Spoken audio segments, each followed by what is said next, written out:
Tonight, a Central Indiana community is making changes to stop animal abuse and neglect. A Howard County councilman and a Kokomo shelter director say their laws are too weak to keep dogs and cats safe. Our Kara Kenny is working for you tonight to find out the new measures underway to save lives. More than 3,000 animals come into the Kokomo Humane Society every year. About 93% of them leave here alive. But the shelter director says the community can do more to save lives and protect animals from abuse and neglect. Rick Mathis used to work for Homeland Security to protect others. He's visiting the Kokomo Humane Society because he wants to save a life. You're a pretty girl. The life of Aloha, an 8-month-old Belgian Malinois. But she's going to be a pet now because I've retired. So once she's spayed, Aloha will be one of thousands of dogs and cats to leave the Kokomo Humane Society through adoption, transfer, foster, or otherwise alive.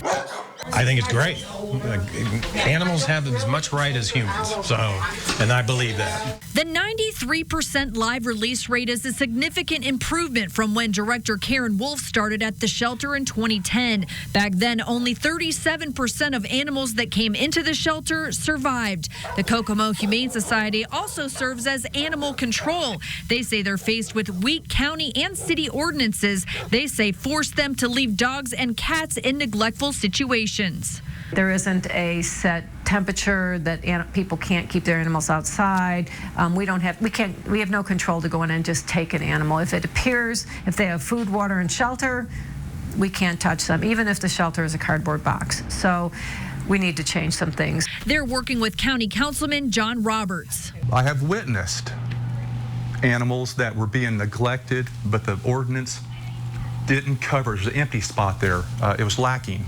Roberts created a 12-member committee that will look at ordinances in other cities like Indianapolis. Indy's ordinance has requirements for shelter, fenced enclosures, tethering, and when to bring an animal inside during extreme weather.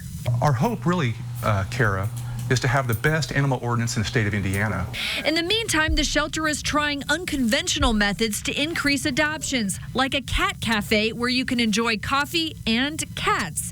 So far, more than 131 animals have been adopted from the cafe since it opened in September.